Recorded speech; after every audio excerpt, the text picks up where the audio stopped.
쪘다 뺐다 하는 게 피부 탄력에 가장 안 좋아요. 만약에 이런 경우에 로 하게 되면 이런 부자연스러운 문제들이 생길 수 있어서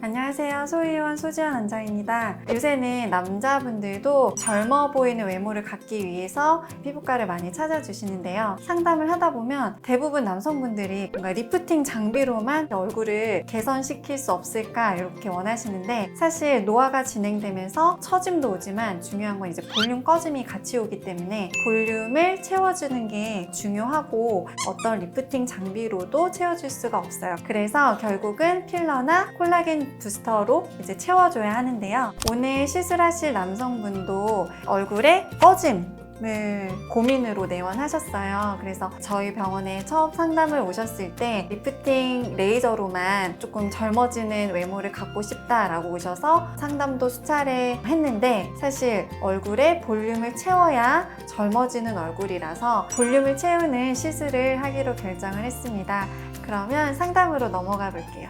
안녕하세요, 태연님. 네, 안녕하세요. 어디가 고민이세요? 일단은 요즘 되게 처짐이 많아가지고 이제 뭐 개선하고 싶은데 어떻게 하면 좋을지 되게 궁금하거든요. 제가 지금 보니까 사진보다 탄력이 전반적으로 좀 떨어지시거든요. 진짜 네. 말씀하신 특히나 팔자 아래쪽이랑 옆볼 쪽으로 지금 사진 보시면 말씀하신 것처럼 특히나 팔자랑 입 주변으로 볼륨이 좀 꺼져 있으면서 전반적으로 탄력이 떨어져 있는 모습이 보여요. 네네. 앞볼 쪽에 또 살짝 밋밋함이 있으시고, 그래서 태영님한테 가장 필요한 시술은 탄력을 개선하면서도 자연스럽게 조금 볼륨이 차오를 시술이 가장 좋고, 그러기 위해서는 스컬트라가 가장 적합하거든요. 원래 예전 1년 전만 해도 이 정도는 아니었는데 그 원인이 혹시 알 수 있을까요? 최근에 좀 살을 빼셨을까요? 네, 살이 좀 빠지기도 했고 이제 원래 쪘다가 한 4kg, 5kg 정도 빠진 것 같아요. 일단은 가장 안 좋은 게 쪘다 뺐다 하는 게 피부 탄력에 가장 안 좋아요. 그리고 아직 사실 30세시면 노화가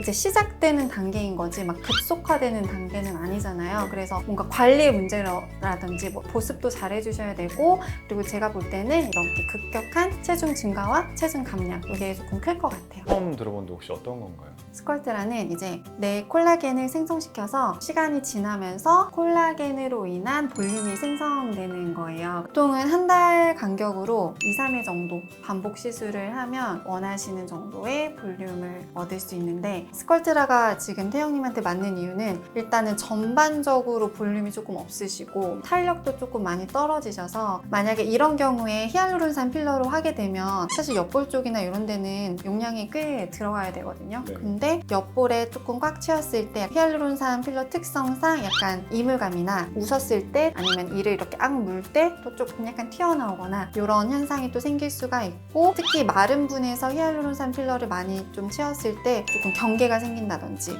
좀 덩어리진다든지 이런 부자연스러운 문제들이 생길 수 있어서 전반적인 얼굴에 볼륨을 채워 넣을 때는 스컬트라가 사실 가장 좋아요. 그래서 오늘은 스컬트라로 시술을 해보시면 좋을 것 같아요. 혹시 그러면은 이제 시술 받고 나면은 뭐 유지 기간이라도 부작용 같은 거 따로 없을까요? 스컬트라는 일단 유지 기간이 길다는 장점, 반복 시술 한 달 간격으로 뭐 한 2-3회 정도 시술을 받지만 지속 기간은 2년 정도로 길다. 대신 히알루론산 필러는 보통 6개월에서 한 1년 정도거든요. 그래서 지속 기간에서 좀 차이가 있고, 스컬트라에서 가장 염려하시는 부분이 사실 결절 문제예요. 근데 그러니까 결절이 생기는 이제 주요 원인이 네. 첫 번째는 이제 넣지 말아야 할 부분에 넣는 경우, 넣지 말아야 할 부분은 보통 이제 눈 밑이나 입 주변이나 이마 이런 부분이에요. 두 번째는 수화를 잘 못했을 경우, 이제 스컬트라는 가루 상태의 파우더에 물을 타서 쉽게 말하면 집어넣는 거거든요. 그러다 보니까 고르게 입자가 분포되지 않을 경우 결절이 생기는 건데, 그리고 세 번째는 고르게 퍼져서 들어가야 되기 때문에 그건 이제 시술자의 역량에 따라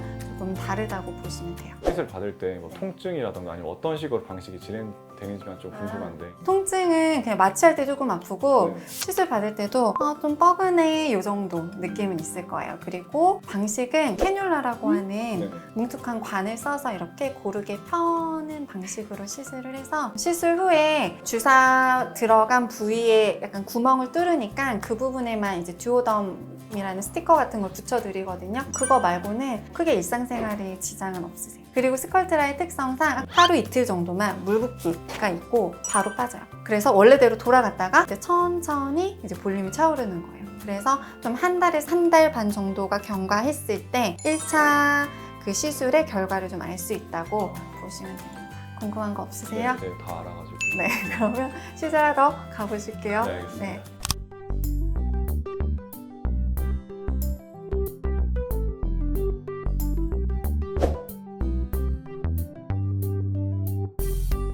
태영님은 아까 말씀드렸듯이 스컬트라를 얼굴 전체에 고르게 깔아줬어요. 그래서 스컬트라로 인한 자연적인 볼륨이 생길 거고, 태영님 얼굴이 사실 턱이 짧은 무턱이시라서 남성분들 같은 경우에 턱을 조금 앞으로 빼주면서 턱 라인을 좀 만들어주면 남성적인 느낌이 들면서 얼굴의 균형과 조화도 맞기 때문에 턱 끝도 조금 빼드렸어요. 그랬더니 시술 전후를 비교해보면 확실히 훨씬 더 젊어 보이고 조금 더 부드러운 이미지로 보이죠.